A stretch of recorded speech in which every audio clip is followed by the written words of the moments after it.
Hello everyone, once again मैं chemical equilibrium का next lecture लेके आप लोगों के सामने आ गया हूँ। लास्ट लेक्चर में हमने ये पढ़ा था, ग्राफ की कैरेक्टराइजेशंस पढ़ी थी, इक्विलिब्रियम की स्टैंडर्ड डेफिनेशन को हमने समझा था, लेट इक्विलिब्रियम क्या होता है, अर्ली इक्विलिब्रियम क्या होता है और एक आइडियल टाइम पे इक्विलिब्रियम क्या होता है, ये हमने समझा था। हमने ये भी समझा था कि इक्विलिब्रियम किस कंडीशन को बोलते हैं। मैं वंस अगेन आप लोगों को बता देता हूँ हमने पिछली क्लासेस में क्या क्या पढ़ा था। हमने पिछली क्लासेस में जो इंपॉर्टेंट बातें पढ़ी थी मैं उसको यहाँ पे एक बार फिर से आप लोगों को समराइज कर देता हूँ। पिछली क्लासेस में हमने इक्विलिब्रियम के बारे में ये पढ़ा था कि जो रेट ऑफ फॉरवर्ड रिएक्शन होगा वो क्या होगा, रेट ऑफ बैकवर्ड रिएक्शन। ये केएफ है, ये इक्विलिब्रियम कांस्टेंट है, ये दोनों एक दूसरे के इक्वल हो भी सकते हैं और नहीं भी हो सकते हैं। ठीक है, ये हमने पहली कंडीशन देखी थी पिछले की। मेन दूसरी कंडीशन जो ये है वो ये है, rate of forward reaction.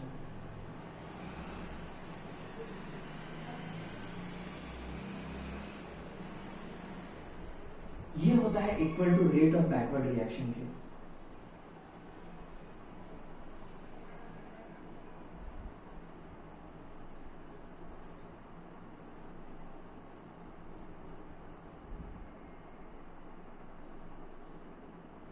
Rate of backward reaction की ये दूसरी इंपॉर्टेंट टॉपिक हमने पढ़ी थी।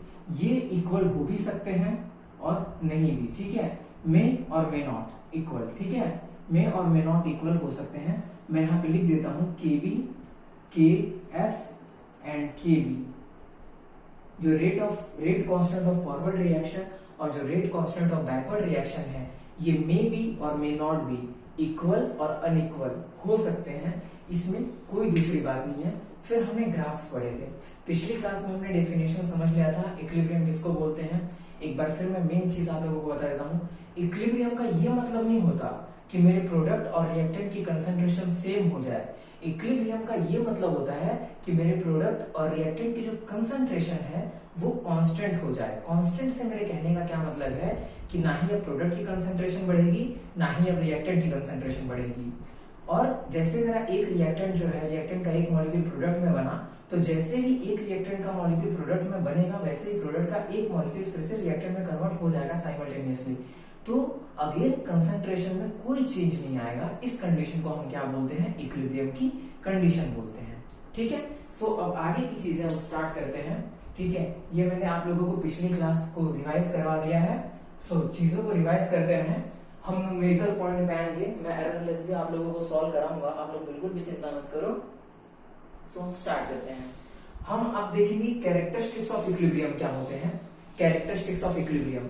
सो पहली कैरेक्टरिस्टिक्स जो है इक्विलिब्रियम की वो होती है कभी भी rate of forward reaction equal to rate of backward reaction. ठीक है, और दूसरी कंडीशन क्या होती है, all physical property of a system become constant. All physical property of a system become constant से क्या मतलब है, जैसे आप यहां समझ लीजिए। जैसे आप लोग हायर लेवल पे जाओगे या केमिस्ट्री की लैब में जाओगे, आप लोग कोई रिएक्टेंट परफॉर्म करते हो, कोई रिएक्शन परफॉर्म करते हो रिएक्टेंट में, तो आप लोग जनरली क्या करते हो, एक कंटेनर में रिएक्शन लोगे। मे बी वो कंटेनर आपका प्रेशर ट्यूब हो सकता है, मे आप लोगों का रोटरी इवोपरेटर हो सकता है। ठीक है, रोटरी इवोपरेटर। स्पेलिंग पे मत जाना, ठीक है, स्पेलिंग पे मत जाना, स्पेलिंग को थोड़ा देख लेना। ठीक है, रोटरी इवोपरेटर हो सकता है, कुछ भी चीजें हो सकती हैं। तो जब भी आप कोई भी सिस्टम यूज करते हो, इनफैक्ट एक आप एक टेस्ट ट्यूब भी यूज करते हो, तो उसमें कुछ कंडीशंस होती हैं। वो कंडीशंस क्या क्या होती हैं आप लोग जरा ध्यान से देखिए। Temperature, pressure, volume, number of moles. ये जो कंडीशन है, temperature, pressure, volume, number of moles, अगर मैं वॉल्यूम और नंबर ऑफ मोल्स को छोड़ दूं, इन दोनों को हटा दूं, इन दोनों को अगर मैं वॉल्यूम और नंबर ऑफ मोल्स को हटा दूं, तो मेरा किसी भी रिएक्शन जो इक्विलिब्रियम में है उसके अंदर टेम्परेचर और प्रेशर क्या होने चाहिए, कांस्टेंट होने चाहिए। टेम्परेचर और प्रेशर ये दोनों चीजें क्या होनी चाहिए, कांस्टेंट होनी चाहिए। इसका मतलब ये है कि ये चीजें कभी भी नहीं बदलेंगी। अगर ये चीजें बदली तो मेरा जो रिएक्शन का इक्विलिब्रियम है वो फिर से किसी दूसरे पॉइंट पे शिफ्ट हो जाएगा। और जरूरी नहीं है कि वो किसी दूसरे पॉइंट पर शिफ्ट हो, ये भी हो सकता है कि मेरी जो रिएक्शन जो इक्विलिब्रियम में है, मतलब जो बाय डायरेक्शनल रिएक्शन है, वो यूनिडायरेक्शनल हो सकती है। अब बाय डायरेक्शनल और यूनिडायरेक्शन का मतलब समझा देता हूं मैं। इक्विलिब्रियम में आप एक साइन देते हो, ये इस साइन को हम कहते हैं बाय डायरेक्शनल साइन, और इस साइन को हम लोग कहते हैं यूनिडायरेक्शनल साइन। तो अगर आप इन दोनों में से कोई भी एक कंडीशन चेंज करते हो तो हो सकता है कि आप लोगों की जो रिएक्शन है वो बाय डायरेक्शनल से यूनिडायरेक्शन में कन्वर्ट हो जाए। सो ये हमारी थी दूसरी प्रॉपर्टी और कैरेक्टरिस्टिक्स कह सकते हो आप इक्विलिब्रियम की।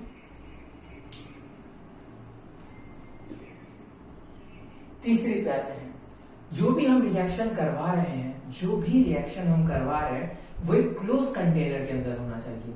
अब क्लोज कंटेनर से मेरा कहने का क्या मतलब है, केमिस्ट्री सिर्फ सॉलिड लिक्विड की बातें नहीं करती, वो गैसेस की भी बातें करती है और वो प्लाज्मा की भी बातें करती है, ठीक है। अब गैसेस में अगर एक ओपन कंटेनर है मेरे पास, अगर मेरे पास कोई ओपन कंटेनर है तो गैस उसके अंदर 100% चांस है कि गैस उस कंटेनर को according to the thermodynamics open system container gas उस सिस्टम को लीव करेगी, वहां से बाहर चली जाएगी, जिससे मेरा कंसंट्रेशन जो है, जो मेरा कंसंट्रेशन है वो क्या हो जाएगा, चेंज हो जाएगा। अब जरा बात समझो कि मेरा कंसंट्रेशन चेंज होने से मेरी इक्विलिब्रियम कांस्टेंट पे क्या इफेक्ट पड़ता है। सो आप लोगों ने पढ़ा होगा, छोटी क्लास में आप लोगों ने पढ़ा होगा, मैं आप लोगों को रेट ऑफ रिएक्शन की एक स्टैंडर्ड डेफिनेशन बताऊंगा, लेकिन उससे पहले आप ये जान लो कि मतलब जनरली कंसंट्रेशन चेंज होने से क्यों बदलेगा मेरा इक्विलिब्रियम कांस्टेंट। यहां जाते हैं हम लोग, ठीक है। जो रेट ऑफ रिएक्शन होती है वो डायरेक्टली प्रोपोर्शनल होती है कंसंट्रेशन ऑफ एक्टिव प्रोडक्ट के। एक्टिव प्रोडक्ट क्या होता है वो मैं आप लोगों को बताऊंगा आगे, उसकी चिंता मत करो। और उसकी पावर जो उसकी स्टोइशियोमेट्री है, मान लो ए कोई कंसंट्रेशन है आपकी और उसकी पावर स्मॉल ए क्या है, उसकी स्टोइशियोमेट्री है, ठीक है। अगर मैं इसकी कंसंट्रेशन को डिक्रीज करूंगा तो मेरी जो रेट है वो भी क्या होगी, डिक्रीज होगी, ठीक है। जैसे मेरी ये रेट ऑफ फॉरवर्ड रिएक्शन है वो क्या करेगी, डिक्रीज करेगी, क्या करेगी, डिक्रीज करेगी, ठीक है। तो कंसंट्रेशन चेंज होने से इस तरह से इक्विलिब्रियम पे इफेक्ट होता है, ठीक है। मतलब इस तरह से रेट ऑफ रिएक्शन पे इफेक्ट होता है, इक्विलिब्रियम कांस्टेंट पे नहीं होता। जो इक्विलिब्रियम कांस्टेंट है इसके कुछ अलग पैरामीटर हैं, रेट पे क्या होता है, ये इक्विलिब्रियम कांस्टेंट तो एक कांस्टेंट है, ये कांस्टेंट है, सॉरी ये कांस्टेंट है, इफेक्ट होता है रेट ऑफ रिएक्शन पे। इफेक्ट किस पे होता है, रेट ऑफ रिएक्शन पे। और चौथी सबसे इंपॉर्टेंट कंडीशन क्या है कि जो मेरा रिएक्शन है, जिस कंटेनर में मैं रिएक्शन करवा रहा हूं, और जो भी मेरी रिएक्शन है वो डायनामिक इन नेचर होनी चाहिए। कैसी होनी चाहिए, डायनामिक इन नेचर होनी चाहिए। डायनामिक इन नेचर का मतलब मैंने आप लोगों को फर्स्ट क्लास में बताया हुआ था, डायनामिक का मतलब क्या होता है। सो ये हमारे क्या है, 4 इंपॉर्टेंट कैरेक्टरिस्टिक्स हैं जो रेट ऑफ रिएक्शन और इक्विलिब्रियम के लिए, स्पेशली इक्विलिब्रियम के लिए नेसेसरी है। ये सारी कंडीशंस को मेरा कोई भी सिस्टम फॉलो करना चाहिए, तभी मेरी जो रिएक्शन है वो इक्विलिब्रियम में जा सकती है। अब लॉ ऑफ मास एक्शन की एक डेफिनेशन है, लॉ ऑफ मास एक्शन की एक डेफिनेशन है जो मैं आप लोगों को बता देता हूं, और फिर उसके अकॉर्डिंग आप लोगों के इक्विलिब्रियम के सारे जो सवाल हैं वो होंगे, ठीक है। सो एट अ कांस्टेंट टेम्परेचर, ठीक है, समझिए, एट अ कांस्टेंट टेम्परेचर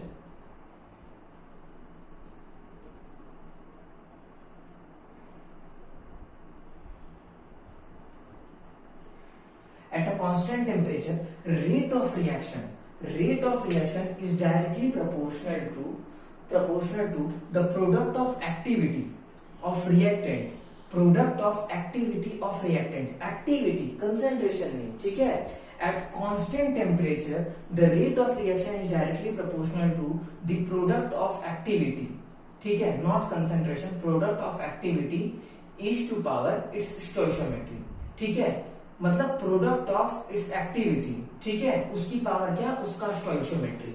अब मैं आपको ये जो चीजें मैंने बोली है या जो सेंटेंस मैंने बोला है उसका मैं आप लोगों को मतलब बता देता हूं। पहले ये चीज मैं आप लोगों को बोर्ड पे लिख देता हूं। At a constant temperature rate of reaction is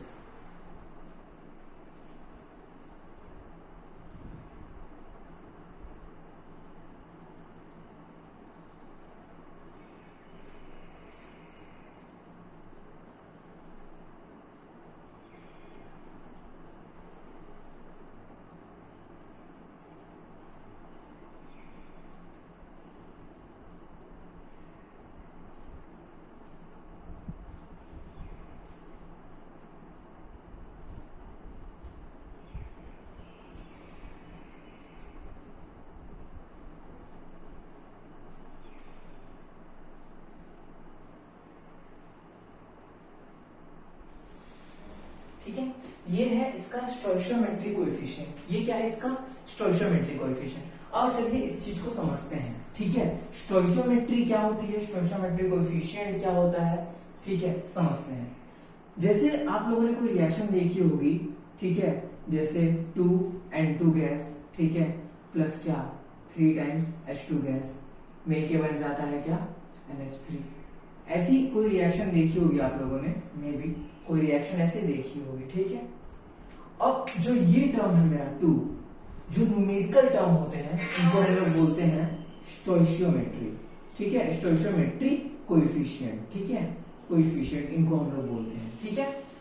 ये जो मेरा नाइट्रोजन है, नाइट्रोजन अगर मैं इसको इस टर्म में लिखता हूं, ठीक है, अगर ऐसे ब्रैकेट में लिखता हूं मैं कभी इस तरीके से N2 गैस को, इसका मतलब ये है कि मैं नाइट्रोजन गैस की कंसंट्रेशन को रिप्रेजेंट कर रहा हूं, ठीक है। मैं किसको रिप्रेजेंट कर रहा हूं, नाइट्रोजन गैस की